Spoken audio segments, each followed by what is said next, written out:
Can we add a picture after posting on Instagram? Hi everyone, welcome to our channel. This is Rose from Create, Login and Delete. Without further ado, let's begin.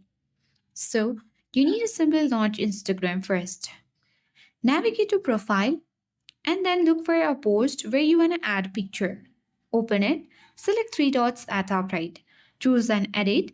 At top, you can see add collaborators, add location, add AI. You can tag people or edit the alt text, but there is no option to add picture. So you need to note that we cannot add a picture after posting on Instagram.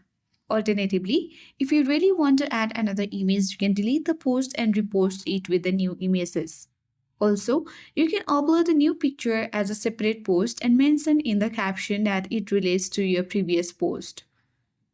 So you can use Instagram stories, share the new image in your Instagram story and link to your original post using the mention, your username and feature. So while you can't add a picture, you can edit the caption of your post to let followers know there is an update.